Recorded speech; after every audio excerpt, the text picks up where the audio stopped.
Welcome back to another episode of The Only Playbook. I'm your host, Swikar. I have Jake joining me again today, and today is the episode that in the draft process, I think, Jake, you and I always look forward to the most. It is the position that we gravitate towards the most. It is the wide receiver rankings today. We are doing a top 10 receiver ranking heading into the 2026 NFL draft, and I feel like going into this exercise, a lot of the positions so far have been a bit underwhelming, but I did not feel that way about the receiving class. I do think this is a pretty damn good receiving class, at least on the top end. And there does seem like there's a lot of potential for decent immediate contribution, even from the lower end guys. So I don't know if you echo those sentiments, Jake, but how are you doing? And how did you feel going through the wide receiver film? Yeah, dude. I mean, I think it's a fun class. I think, a lot of the consensus, I think, around this class was that the offense was a little bit weaker. It was kind of a down draft. I think at quarterback and running back, I can see that argument being the case. Although, like we had talked about in the previous episodes, there's some talent in there. Receivers, I do not think this is a bad class at all. I think this is a great spot where I think bare minimum 3 of these go in the first round, if not maybe 5 or 6 of these receivers could be first round picks, just depending on team needs, of courch. Yeah, and I think you bring up a good point. Was it 2 years or 3 years ago when we saw Keon Coleman and Xavier Worthy all get drafted kind of at the back end of the first round or something like that, and we ended up having 6 or 7 receivers go? It feels similar to that. Simply, the other reason why is because out of every position we've watched so far, and even the defensive positions that I've watched a little bit of, the top end talent doesn't seem like it's there, just from a draft whole perspective. And so I do think you could see a lot of teams draft based on needs. Maybe some feel like a little bit more reachy than we would assume based on big board's consensus. But again, if you don't have like even 20 blue chip players in the draft, that's where teams are going to try to reach and take a player based on need or fit and things like that. So I'm with you. We could see anywhere. I think at minimum, like you said, we're gonna see 3 for sure. I no doubt in my mind 3 should go in the first round. Oh yeah. But to be honest with you, I think that 5 or 6 should go in the first round. But let's stop beating around the bush, because I know we'll just keep talking. But without further ado, Jake, I'm going to let you kick it off. Give me some honorable mentions. Give me your top 10, and then I'll give you my top 10, and then we can discuss some of these players. Yeah, perfect. So I had 2 honorable mentions. I had a couple more I probably could have added in here, but these were kind of the 2 that I felt were kind of on the fringe of my top 10. So Jacoby Lane from USC was the first. And then Malachi Fields from Notre Dame, I also like and added to my honorable mentions. So top 10, I'll go from 10 to 1. At 10, I have Antonio Williams. 9, Okay. I have Germie Bernard from Alabama. Elijah Sarratt from Indiana at number 8. Chris Bell at 7. Chris Brazzell at 6 from Tennessee. Top 5 is where I feel like these are probably, I think there's a little gap here. That's 6 through 10. I think a lot of wiggle room. I probably could have placed those about anywhere. 5, I feel pretty confident about Casey Concepcion in that spot from Texas A&M. 4, I feel pretty good about this one too at Denzel Boston in the 4 slot. Then I think we have another gap here when we get to the top 3. These were actually really hard for me to rank because I think each of these 3 have a lot of value in different areas. So I went Makai Lemon at 3 from USC. 2, I put Carnell Tate. Very, very close between him and Jordyn Tyson for the 1 slot. I just put Jordyn Tyson at that 1. There's just some slight things about his game that I like a tiny bit better. But I would not be upset with anyone that had Carnell Tate at 1. I think would be very reasonable. Yeah, no, I think that's a great list. And there is one player that I don't even think is in your top 10 that I have ranked 4th on my list. Just FYI. Just FYI. Okay. Oh, So wow. all right. So I also Malachi Fields I watched quite a bit of. I mean, he's got such good size at the position. I just don't think he stands out from any sort of like physical attribute perspective. He So I doesn't can get see him. open very well either. No, that's the problem. So he's great possession. He's good jump ball. And like he's great at catching the ball in traffic. But like you said, he doesn't have the top end speed. He can't separate, and he's not the best route runner. So he's going to probably slot in as like a wide receiver 3 at best, wide receiver 4. But his big body, it's almost like a Mac Hollins type situation where there's like Yeah. specific sets that you use him in, and he could be a pretty big red zone threat with that size and his ability to get that jump ball. So I think And he there's a catches world in a contested balls a lot. Exactly. And it's not just like you're throwing it up to him because he's big and you're hoping he catches it. He brings those down a lot. So if he's not separating, at least there's packages that I think he can work in on. And that size has to be a mismatch, especially in the red zone. So I do like it. My It was comp like here slightly was I was like potential, and I no disrespect to Malachi Fields at all, but I got a little bit of Devin Funchess feel when I was watching him play, which is a painful comment to say, but And, maybe Keon Coleman style as well. But yeah, I yeah, wasn't one of those where I'd be excited if the Panthers took him. Let's just say that. same, No same. disrespect again to Malachi Fields. Definitely an I elite think he's college player. I think he's going to plug in and be like a nice role player. My comp was probably maybe a higher end comp, Cedric Tillman from the Browns. So I he's can got see that. that. He's got that size, and so I think if he develops into somebody that can contribute a little bit more consistently, I could see potential Cedric Tillman there. So yes, I he know was if we have definitely any Notre Dame fans, I'm going to get some hate for that Devin Funchess comparison. So I'm already apologizing in advance for that one.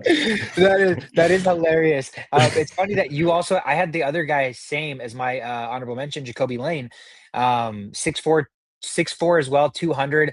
Again, to me, you said Keon Coleman for Malachi Fields, and Jacoby Lane to me feels like a Keon Coleman type player. Like he's great with a spectacular catch. He can win with size, but he can't get off the line. His routes are not detailed. He has no yard after the catch, and so I'm just like, I mean, again, specific niche player that excels at one specific thing. I think there's a world for him, but can he put it all together to be like a top end receiver? I don't know. So those are the two guys I had in my honorable mentions as well, which is crazy. So here we go. Number 10, Germie Bernard from Alabama. Number 9, I have Skyler Bell from UConn. Number 8, Elijah Sarratt. Number 7, Chris Bell. Number 6, I have Denzel Boston. I think you had him number 4. Is that right? 4, yeah. Yeah. I have Denzel Boston at 6. And mind me when I say that I wanted to put Casey Concepcion so much higher than 5. Like, I love this player. He might be my favorite receiver in the draft, Jake. Not named my number 1 receiver, but it was so hard, like, just when you're putting together the whole package from the players in front of him, I couldn't pinpoint major weaknesses in these other players to move Concepcion up, and it kills me because I love everything. Every time I watch Concepcion's film, I'm like, God, this is like the type of receiver that I gravitate towards, that I would want on my team, that is just so electric. But yeah, we'll talk more about him. Number 4, Jake, the guy you don't have in your top 10.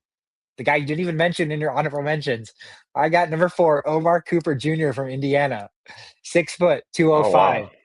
Dude, I mean, I've seen some rankings, and it seems like he might be the most like.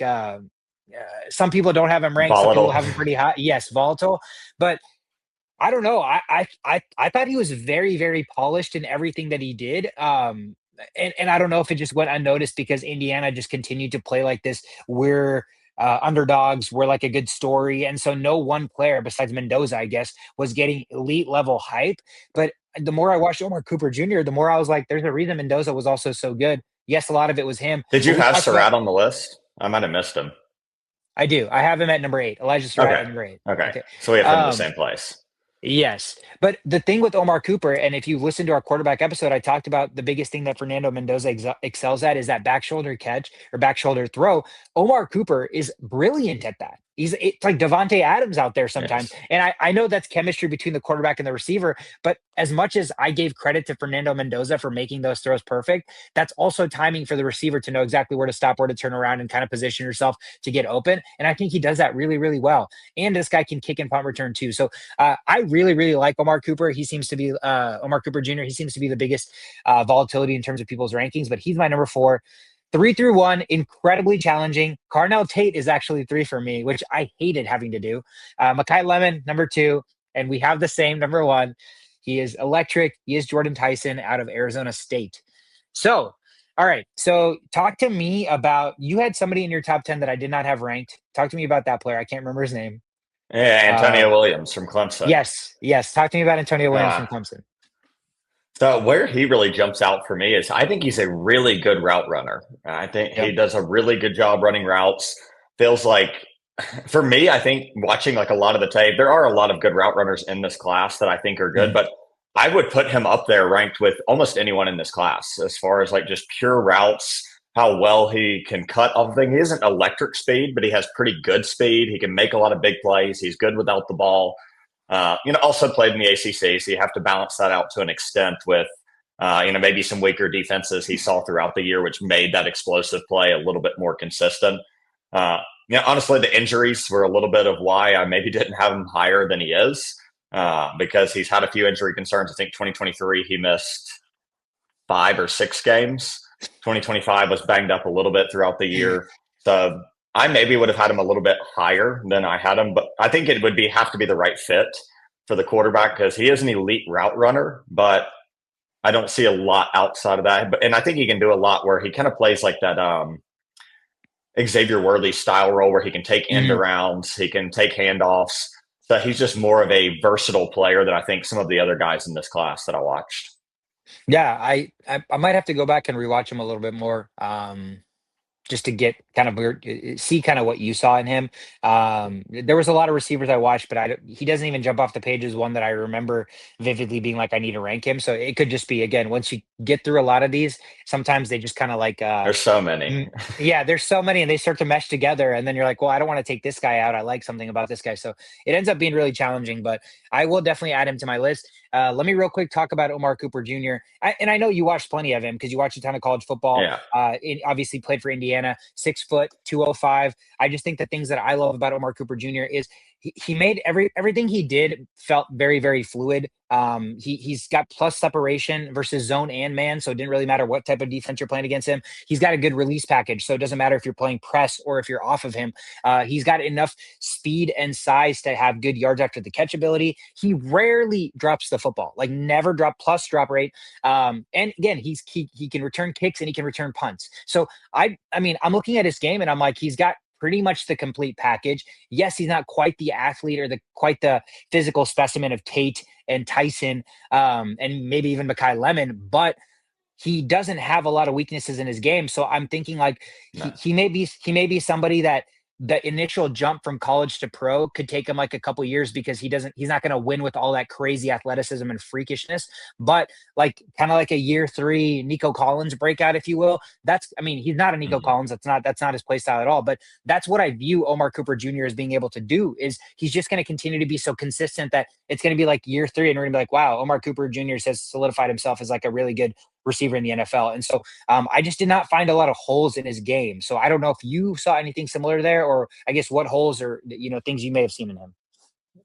Yeah, I mean, I think those were kind of the two. The one you touched on with the athleticism a little bit, not off the charts. The other one for me was it felt like a lot of his passes, it's in a pretty thin window. The catch radius didn't seem very large to me. Like I felt like a lot of times when he was running routes, it was Fernando Mendoza having to place it in the right spot. Like you said, those back shoulder throws. So you didn't really see a ton of him going up and getting the ball or, expanding outside of what I would normally expect. Those like 50-50 balls, I don't feel like he went and got as many of those as a lot of some of the other guys I have on my list. I still think that he's going to be a really good player. Probably need to go back and watch a little bit more of his like independent film. I think Sarratt kind of caught my eye a little bit more. He's a little bit more of just he thrives in like that 5 to 15 yard range. We'll talk a little bit more about him as we go up the list, but I think that was probably the biggest. Is just I didn't feel like he was the most elite athlete. So how's he going to pair up against Patrick Surtain, the best corners out there? Like, is he going to be able to use his skill set and really dominate those type of the high end corners in the league, which nobody does, of course. But, right. When he matches up against more physical, more athletic corners and he doesn't have a huge catch radius, I feel like they're going to be able to get hands on it often. He doesn't have incredible size where he can create a lot of separation there. So, when he's going against 6'2", 6'3" corners, I think that could be a problem for him. But, he did play in a pretty tough conference as well. He got to see Michigan. He got to see Ohio State. So it's not like he hasn't played some high-end teams and still produced at a high level. I think that was going to be my last point, and you touched on it perfectly. Is like we've seen him play against really, really top tier talent as well, and I think that really works in his favor. He's getting pressed, he's getting, he's the defenses have covered him basically every which way, and that's why I think the most impressive thing is a lot of times we get into draft season, and I just think back at like prior years analysis for myself. And I think of a guy like Jordan Addison. I'm like, he was undersized. I was worried he was going to get, at the line, he's going to get beat up and he couldn't, handle press coverage. But there's something about guys who are technically sound and fundamentally sound when it comes to like route running and stuff like that, once you get it in the NFL, you just get it. Like, you don't have to have top end speed. Even a guy like Justin Jefferson, right? It's not like he's got top end speed or any physical athleticism that's superior to most other players. He's just insanely technical and fundamental with the way he does things. And that's kind of what I mean, again, a poor man's version, but the way Omar Cooper Jr. wins is being fundamentally and technically sound and basically just offering a variety of ways that you can use this guy. And so I like him a lot. I think you should go back and watch him, and then maybe he re-enters your top 10 or something at that point. He definitely may, because there's a lot here that I think we had talked about a little bit beforehand of just this like group of, I think 6 through 14 even are pretty interchangeable with a lot of these guys. I guess kind of changing pace there. You had him at 10, I believe, Germie Bernard. I had him at 9. So what did you see with him? So Germie Bernard, yeah. So 6'1", 205 from Alabama. To me, he's not like a typical, top 10 or top end Alabama receiver that's come out in the past. But the thing I like about him is he's very, very savvy. I feel like when he's running routes, he seems like he has a really good IQ of what the defense is doing. So he's really, really good at being able to place himself in zone coverage. He's able to find the soft spot. And I just think that is so much IQ. Like, how many times do we see in the NFL a guy doesn't know to sit in the zone and he keeps going and the quarterback thinks he's sitting and it's thrown behind him? Or a quarterback thinks he's going to keep going and then he sits and then it's an interception because he overthrows him. I don't see that a lot with Germie Bernard. And again, he was playing Ty Simpson, who's probably playing with Ty Simpson, who's probably going to be a back end first round quarterback in this draft anyways.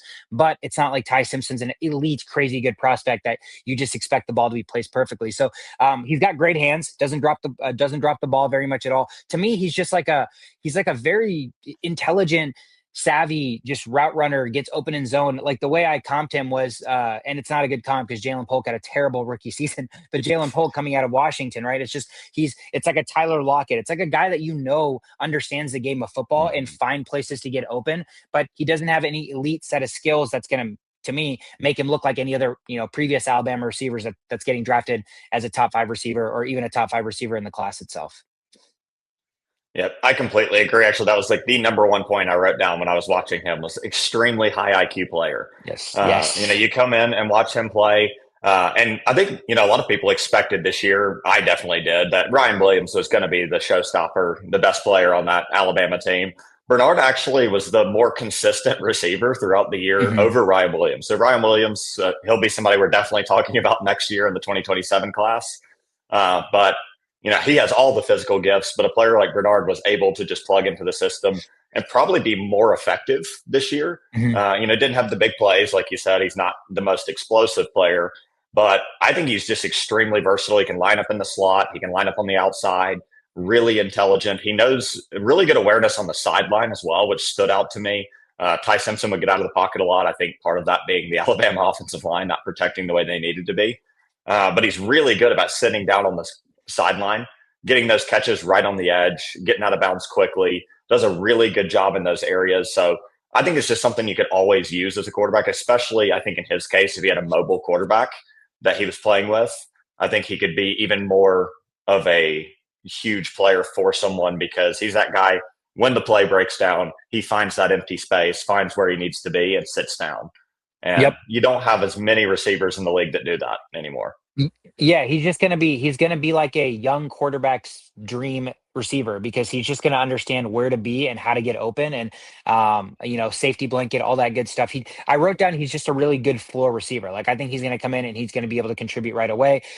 He's got great hands. So, like with guys who don't win with any elite athleticism, if they know where to be open and they can catch the football, it's like, those are the two skill sets you look for when a guy's not physically gifted. Right. And that's exactly what Germie Bernard has. So, I like it. I like it a lot. I think he's got a solid floor.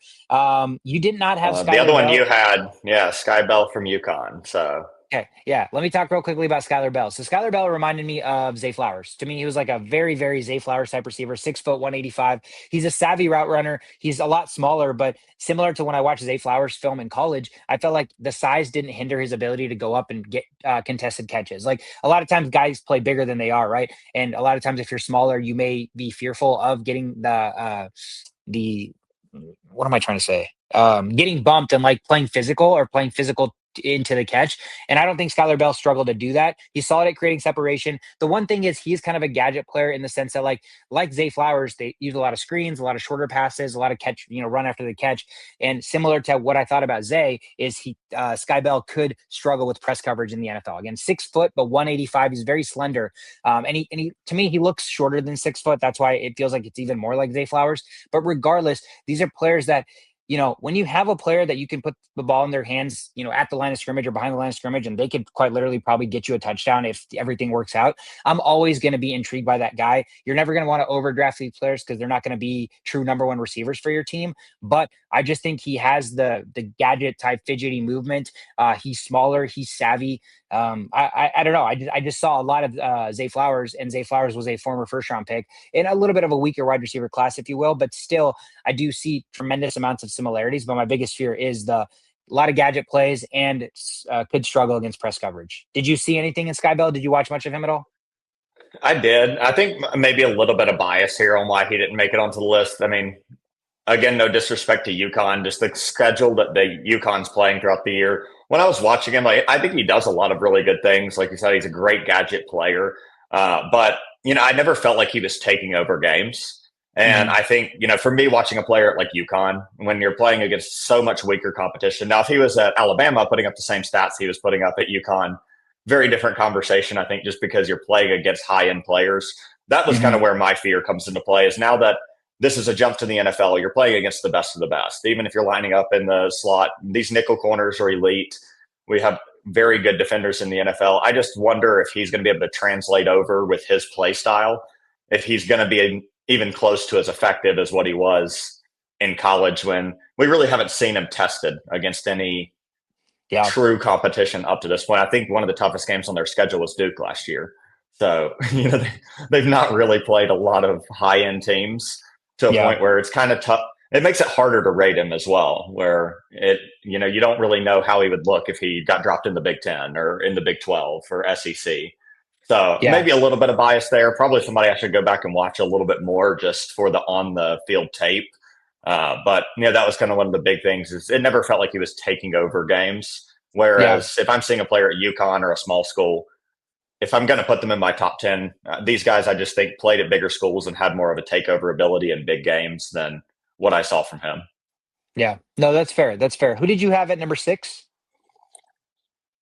Well, so 8 we had Sarratt. Okay, yeah, I want you to talk a little bit about Sarratt.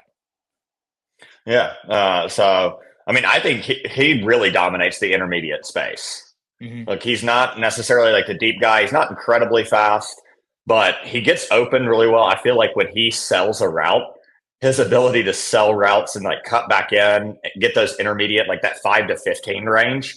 He's also incredibly smart with knowing where the first down chains are. That was one thing that stood out, because Indiana, I'm not even sure you may have seen this stat, but Indiana was one of the best third down teams of all time in college football history. A lot of that, I think, was because of Sarratt's intelligence catching the football. I mean, if he gets it a yard or two short, very rarely does he run that route, for one. He knows exactly where the sticks are at all times, finds himself 1 or 2 yards beyond it. But even when he does, he has a plan to get to that first down marker. So I think a third down type of receiver, he is so intelligent in that space, and he dominates that 5 to 15 yard space, which I think you can always use that on a team. I don't think, probably another complimentary receiver. I don't think he's a 1, but I think somebody you can plug in would do really well in the slot, going to be a mismatch for a lot of teams in that space. And with the way he sells routes, there's no way you're lining up linebackers or anything against him in man. He's going to just torch them over the middle. Yeah, so he's 6'2", 215. I wrote down, he's very productive college career, right? Extremely productive. He's very physical, like you said. I think that's why he wins in the intermediate, and similar to what you said, high IQ. So knows how to get open in the intermediate. He's got really reliable hands. So again, it's a situation where that's why he's dominating there. He understands he has IQ for it. He doesn't drop the ball, and he's physical. So if he's getting pressed, it doesn't matter to him. To me, he's more of a possession receiver. I just really appreciate the way he can play through contact, and I think that's going to treat him really well in the NFL, especially when he's going to get pressed, which he shouldn't because he's very, very physical. If anything, I think cornerbacks should play off of him a little bit and see if he can, Yeah. he can beat them with any sort of quickness or athleticism. But I do, again, another guy who I think has a pretty solid floor. Michael Thomas would be like his top end. If he reached his complete ceiling, that'd be where I'd see him playing. But all right, Chris Bell. That's I had it 7. Is that your 7 as well? Yeah, we both had Chris Bell at 7. So real quick for me, Chris Bell, I saw 6'2", 220 coming out of Louisville. He tore his ACL, I believe, in college as well.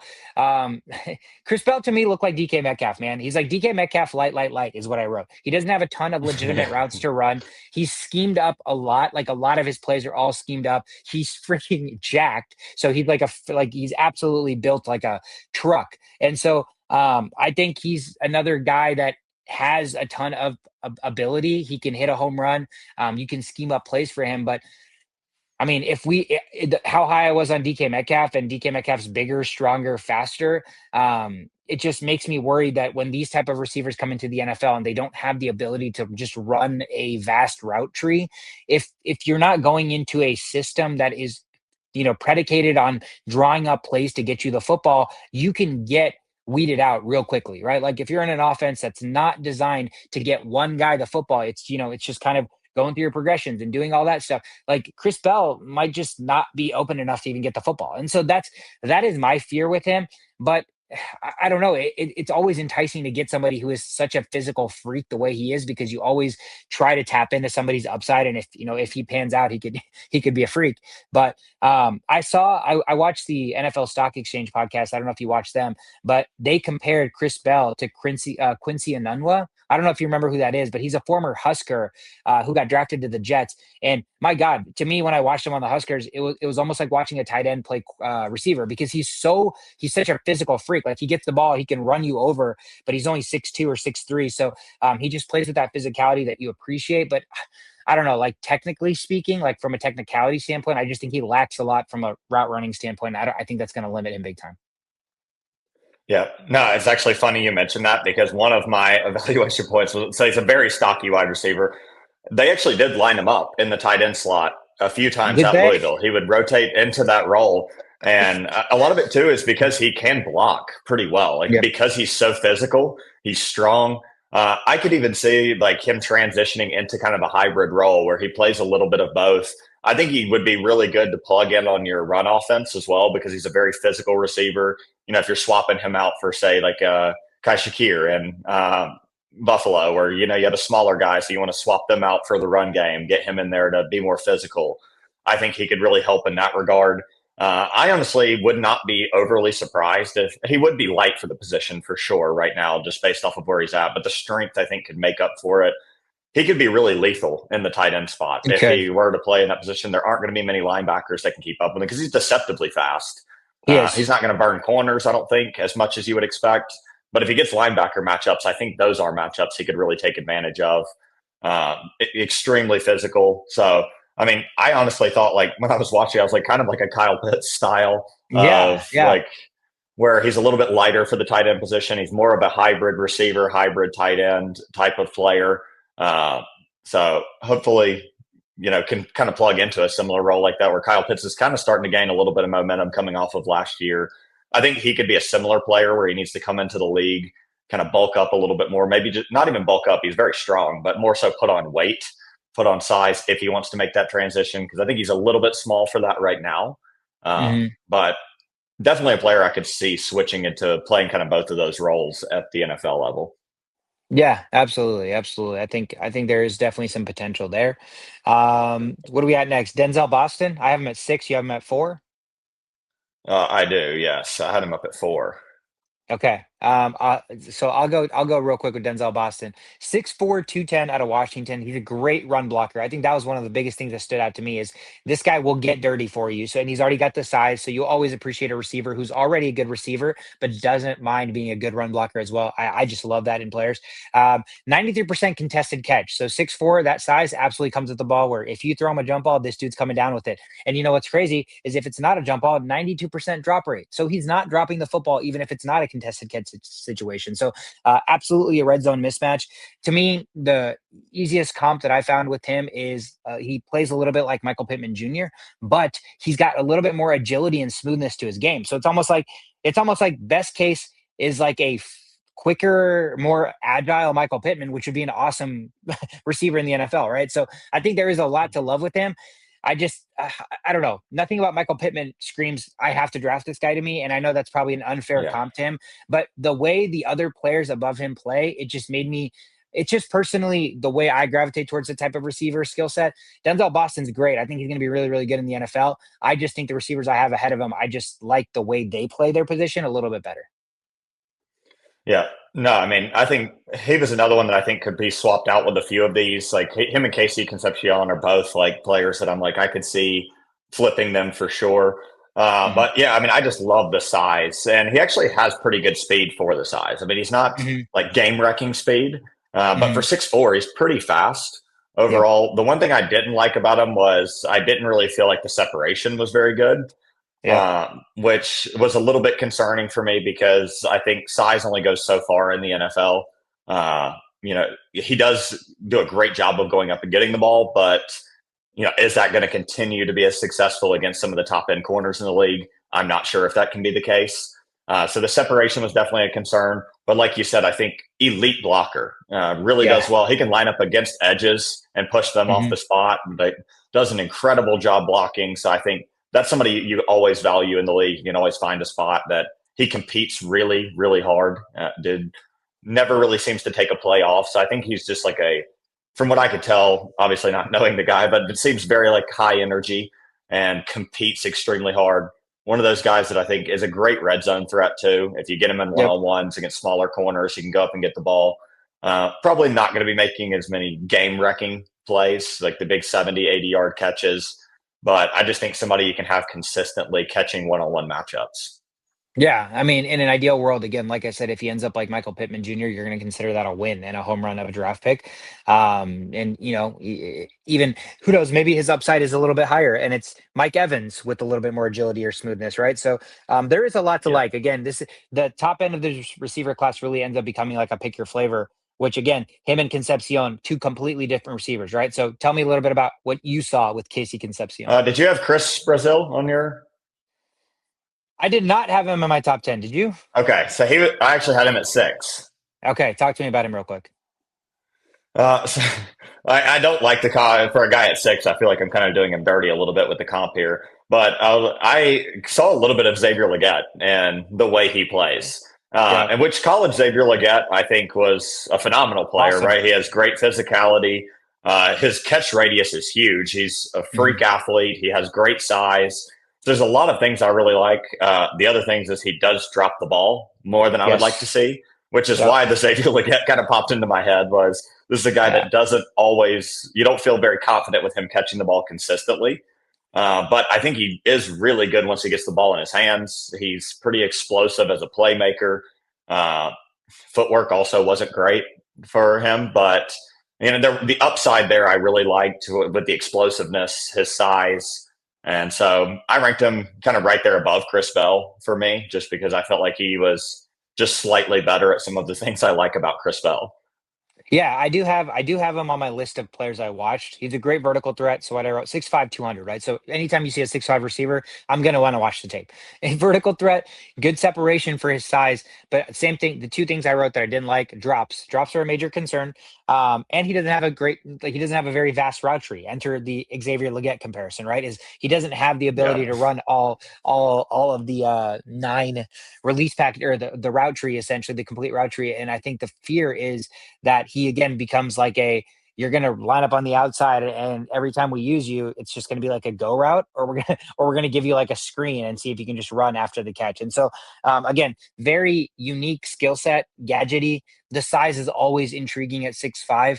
And again, when you get a 6'5" guy who is a vertical threat, like a true vertical threat, you're going to want to take a chance on him. But when you're that tall, like I'm thinking like we're going to see bombs to this guy, and it's going to be like Marquez Valdez Scantling, where he's just going to drop wide open deep passes because his hands are so Yeah. shitty. And so that's my only fear is I'm like, dude, I'm watching receiver tape. The minute you're dropping the football a little more than I like you to, you're automatically probably not going to make my top 10 because like you're a receiver, bro. You got to catch the football. That's like the biggest thing you have to do. And so that was my And that's a biggest skill fear. set you very rarely see NFL players get substantially better at, right? Exactly. Exactly. Like the way you catch the football is the way you catch the football, right? That's why you watch a lot of tape and you see these guys making body catches. And I'm so turned off by that. I'm like, because that's such a innate nature and that's like becoming muscle memory, if you will, right? So it's so hard to get body catchers to all of a sudden shift to catching with their hands. And yeah, that's always a fear for me. So Chris Brazzell, again, the size, great. Definitely somebody that somebody's going to take a flyer on, but who knows where the upside is? Could be just kind of an afterthought at some point down the road. All right, yeah. Now talking about Casey. I think this is a player we're both excited about. Yes. He could have moved up the list. I think would be probably higher in a lot of different receiver classes. This top three is very hard to break into for me, and so I think I kind of had to have those three as the top three. But he is, in my mind, a prototypical slot receiver. He's insanely quick. He's really twitchy off the line. Like he's really good. He has pretty good deep speed as well, so he can burn people off the line. I think like this is a guy you almost have to play zone against because he would be an absolute nightmare for somebody to have to guard man to man for any prolonged period of time because he's so quick. And I just think that he's a really good athlete. The routes aren't as pure. I think it's the top three. So I think that's kind of where the gap there is between me putting him in that top three group. But as far as like a pure slot player, I think nickel corners or safeties coming down in the box would have an absolute nightmare having to try to guard him in the slot. Yep. 5'11", 190. He is so smooth, man. Like, I mean, and we're going to talk about a guy that is like, his middle name should be Smooth when we get to him, but like the second smoothest player in the NFL in this draft from a receiver standpoint to me is Concepcion. He's an amazing separator, great contested catch. I think he can win short and he can win deep. He definitely seems like he would excel in the slot, but I don't think that I don't doubt that he could also play on the outside if he really wanted to, because he has the twitchiness. Like I said earlier, I think he might be my favorite receiver in this class. But the problem is, again, I can't knock another receiver and be like, you got to catch the ball, and then not knock a receiver that I really enjoy as well. He could do better with not dropping the football. That is a little bit of a concern. He did get better progressively as college continued for him, but still, for a guy that's this electric and can be at getting open, man, like if you can just hold on to the football. Is there a world in 5 years, Jake, where we're like, whoa, Concepcion's the most productive receiver in this class? Yes, I know the top three are insane, but it wouldn't baffle me if from a production standpoint, Concepcion's right up there. Yeah, for sure. And I think we had 3 and 2 flipped here because you had Carnell Tate at 3, right? Yeah. Okay. Do we want to go talk to about Carnell Tate and how you ranked him above or how you dropped him below Makai Lemon? Yeah, this is I'm kind of mad at myself. I don't know if I put things in my head that I have a hard time overcoming. So the thing with Carnell Tate, here's what the tape says. Okay. Here's what just take off the jersey, just the tape. 6'3", 195. He is plus separator. Like he can create separation. Man, zone, doesn't matter. Jake, he is 100th percentile when it comes to contested catches. I don't think I've ever seen that out of anybody. I'm like, what does that even mean? That just means you throw the ball up and every single time he catches the football. That's insane to me, right? And that does actually add up because he hardly drops the football. He has one of the lowest drop rates in the entire class. And so he's got strong hands. He's a plus separator in man versus zone, 100th percentile in contested catches. He's got big, long strides and good length, and he's a good run blocker. So if I'm saying all those things, you're like, all right, you just described like somebody that's going to come into the NFL and just completely dominate in year one, right? And I'm like, in theory, yes, everything I said about him means that he should come into the NFL and just be an absolute dog. But I don't know why I watch his tape, and sometimes I'm just like, and it could just be the recency bias of like Marvin Harrison Jr. or something. But sometimes I just watch the tape and I'm like, he is absolutely dominating at this level, yes, but does it almost look too easy for him to where I think that when he gets to the NFL, and it will obviously be a little bit more challenging, is he going to have to like take a step back and be like, oh wait, I actually can't win the way I'm winning, which doesn't make sense because he's separating, he's catching the football, he's doing everything you're supposed to be doing. But I just have this weird fear that he's going to step into an NFL level game, and it's just not going to translate the way I'm seeing it on tape. I can't explain to you why I feel that way, but it just feels like that step up might be a fear for him just with the way he plays. But everything from a tape, what I just described to you, should, like, again, make me think that he's going to be an absolute god in the NFL. But I don't know why I have it in my head that maybe that won't be the case. It could be that he's just a little bit slender of a frame. So I saw a comp that said he's like a little bit better Devonta Smith, and I do kind of agree with that, because very technical, very just good at catching the football and everything, but he's just slightly slender for being 6'3". So tell me why I'm stupid for just saying all the good things about him, but for some reason still being scared to draft him. No, I mean, I don't. I think like all three of these can be interchangeable. I wouldn't be mad at anybody for swapping these out and having these top three in any order. The reason I have Carnell Tate a little bit higher is really just I think the skill set is more well rounded than what I saw on Makai Lemon. Like, I think Makai Lemon's great at what he does, which I think is more of that prototypical smaller guy that's in the slot.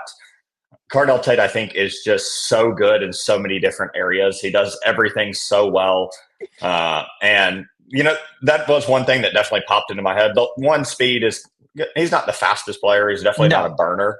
But there's been plenty of productive receivers that didn't have breakaway speed. But the big thing is he is getting cornerback 2 matchups. And you think about like the Big Ten as a whole, like, yes, they're going to have good corners, but most of the time the best corner is going to be on Jeremiah Smith.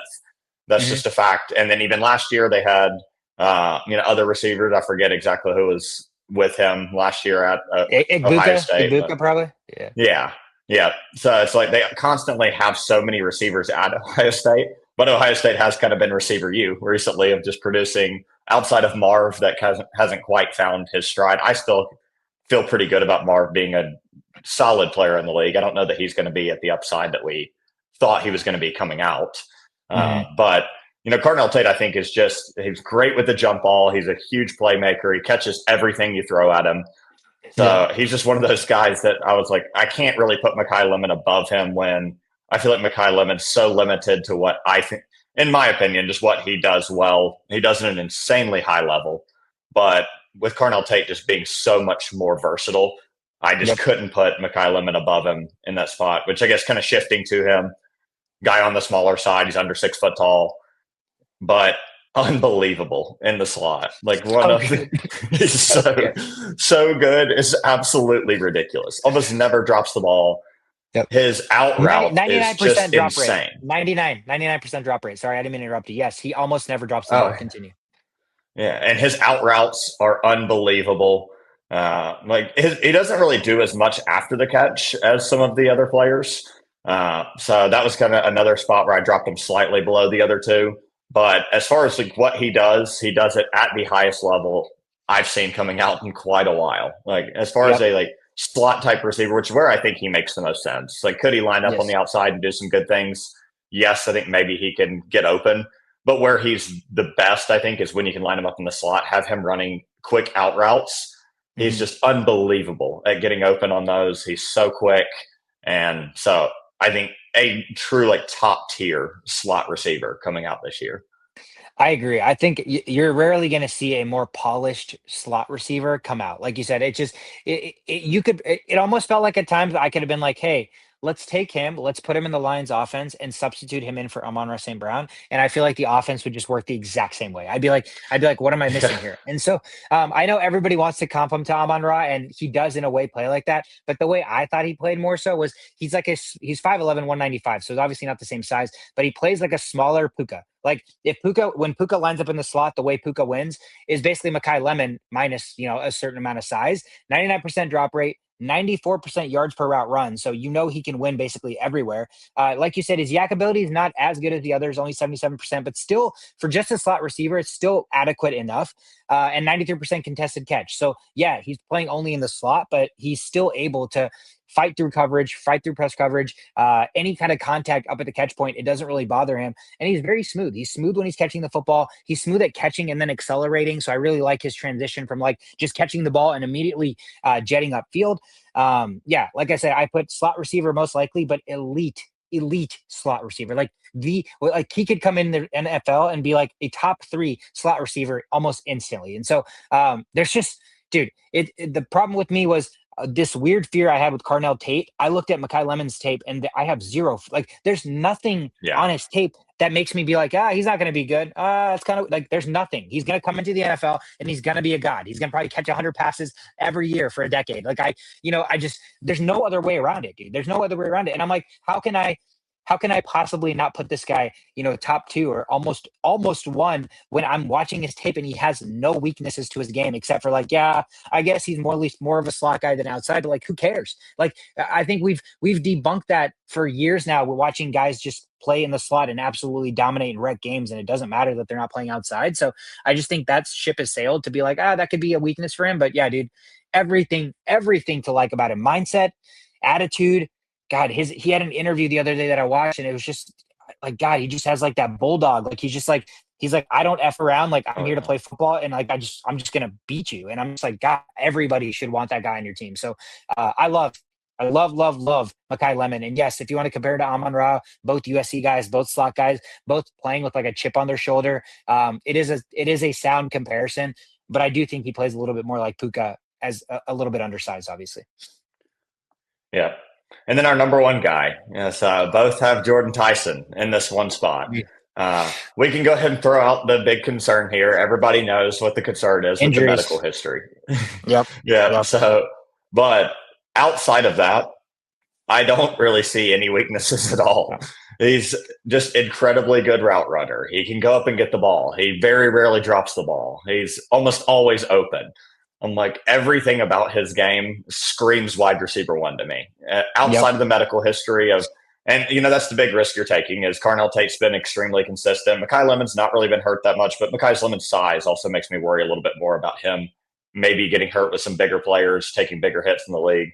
So that's where I think people would probably argue Carnell Tate is just the consistency, the size. But for me, there wasn't any way I could put anybody at one other than Jordyn Tyson, because I think this is like a home run receiver as long as he can stay healthy. That's the only even small concern I could possibly have. Yeah, dude. Very rarely, the last guy that I think about is Malik Neighbors. When I threw on his tape, and I was just That's exactly who I was thinking. I'm like, I am just astounded watching this guy play. He's so explosive. He's so smooth. He makes the position look so easy. Like his body movement, his like when he goes up, his contact balance, the way he's just so linear, right? Like, so he's jumping up, his body can be contorted one way, but his hands are so pure. He's so smooth, man. I don't know how to describe it other than smooth. It's like if Arian Foster was like that OBJ level hands too. Yes, like, he just catches everything. Yes, I think of it like Arian Foster as a running back, how smooth he looks. This is what Jordyn Tyson looks like as a receiver. 6'2", 200. There's nothing this man can't do. In fact, he was quite literally held back so badly by the quarterback play at Arizona State. He would have probably been he would have shattered every, I don't know, man. He was so good playing at Arizona State, having an injury history, playing with a shitty quarterback. And again, we're comparing to an Ohio State receiver, a USC receiver, and he's still, to both of us, the top receiver. And I just think that tells you something. There is no weakness in his game. If anything, again, the injury concerns are going to be they're definitely a true concern. But if we can put that aside, there is no world where Jordyn Tyson isn't just an immediate, absolute god in the NFL. Like, it just, I don't know. He's so fun to watch. And I think that's the other thing is I put on tape with some guys and I'm like, yeah, they're sound. They're doing good things. They're doing the right things. Yeah, they're good receiver. And then I put on tape of a guy like Jordyn Tyson and I can't stop watching tape. I'm like, I need to watch more. I want to watch more. And I'll just watch highlight after highlight, game after game, every single route. And I'll just be like, dude, he's so freaking fun to watch. So I think that's always a big factor for me as well, is am I enjoying watching you play the game that you consider yourself loving? Like, if you love the game, I like seeing that you love the game. And I like that, coming out off the TV. And I just think with him, you saw it all, man. There's nothing this man can't do. Just please, for the love of football, stay healthy, because the NFL is going to get an absolute treat. Yeah, absolutely. Yeah, I think just going to be an incredible player at the next level as long as he can stay healthy. He's one that I would feel very confident taking and plugging him immediately into a wide receiver one role. Whereas I think some of these other guys, like most of them, I just didn't feel like they were going to be an absolute home run wide receiver one. Even Carnell Tate, I think could absolutely be a high end wide receiver two, and maybe he can be a wide receiver one on a team. I think he's probably a better fit to being a really, really good wide receiver too, beside of somebody. I thought of like Garrett Wilson immediately. You drop him over Yeah, there with Garrett Wilson in the 2 slot, like ideal situation. A lot of teams that I think could fit that role for him, but uh, I just didn't know for sure about a wide receiver one. Jordyn Tyson, I don't have any doubts of that being the case. If he's healthy and on the field, you don't need a receiver that's better than him. You have a receiver that can be a top 10 player in the NFL. absolutely, absolutely. How much would you? Where are the Panthers drafting this year? We're at like 19. Oh yeah, I forgot. I keep forgetting you guys actually had a pretty solid year. I was like, in my Yeah, we head, made the playoffs. I don't know why I thought this, but I was like, if there's a world where somehow they paired Tyson with T Mac or freaking McMillan Would and be it's insane. Bryce, that would be, dude. I would be watching every Panthers game. I'm just letting you know. I'd be watching all 17 Panthers games every year until they didn't have that duo because that would be absolutely disgusting. But Really, um, any of these top three, or even KC Concepcion as well. I think I'd be happy with any of those coming over because I think, not to get into a Panther podcast here quickly, but if we shift Coker to the wide receiver 2 slot, he can show a lot of potential to play. He's good in a lot of different roles. Dropping Makai Lemon in there in the slot with those two, I think would be unbelievable. So yeah, I do think we need some other defensive help and things, but we'll do breakdowns on teams, I'm sure, at some point this year too. But yeah, uh, yeah. yeah, thinking Uh, about some of these guys, adding Tyson to our team would be unfair. Yeah, adding Tyson to any team would probably be very, very unfair. Even Lemon, even Tate. So yeah, the top end talent here again, Concepcion in most draft classes, I'd be like, this guy's going to be my number one receiver, and I'm going to find a way to make him my number one receiver. But these guys, the guys above him, were just too damn good and too damn pure, and their tape was Yeah. too like just too clean to find a way to sneak them up there. But nonetheless, an amazing class, man. But I just how I felt about him already, and then just talking to you about it for 50 minutes, I'm like, dude, it just reinstills the fact that this receiver class is pretty damn special. And I think we're going to see some really, really just immediate contribution in the NFL. Yeah. Any others you watched that you wanted to shout out? I know you said you had quite a few. I only had one other that I think I left off that we didn't talk about. Zachariah Branch from Georgia. Okay. Yeah. So smaller guy. That's kind of why he didn't make the cut on my list. 5'10". I think he's only like 180. So, but I think he does have some pretty good explosiveness, pretty good player overall. Georgia's a little bit more of a run heavy style offense. So I don't think he really Mhm. got to shine to the way you'd like to see. If I remember correctly, I may be thinking wrong, but I feel like he transferred from USC. But I could He be might wrong have. on that. He might have Uh, actually. yeah, I was like, I feel like I remember him playing over there with Miller Moss, perhaps. I could be getting my years mixed up, but I was thinking he actually transferred from there. I think he was actually better with them.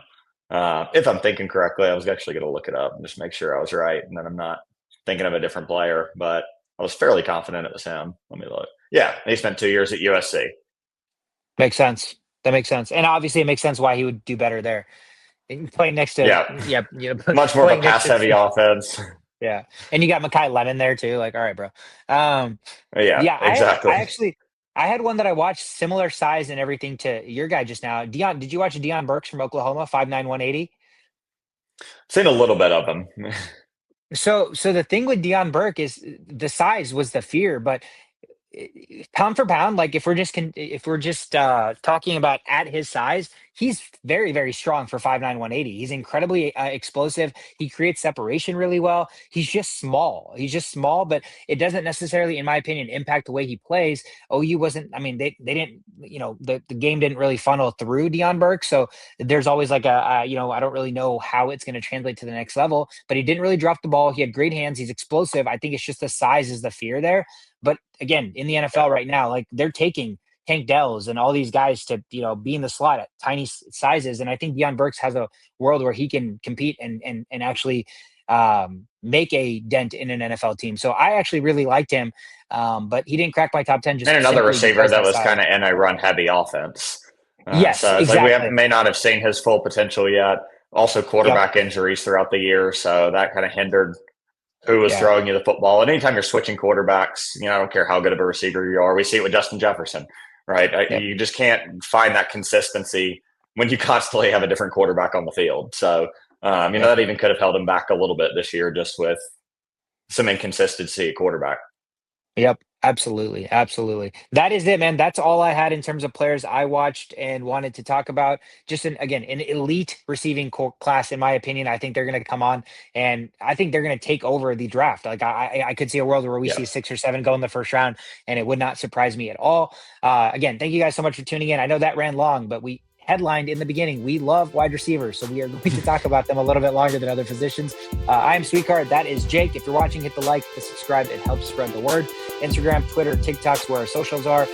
Again, we will be back with tight ends, and then we may jump into some defenses, or we may start talking about team breakdowns and maybe do some mock drafts, but still a lot of fun to have before the draft actually gets here. Thank you guys so much for tuning in. We'll see you next time.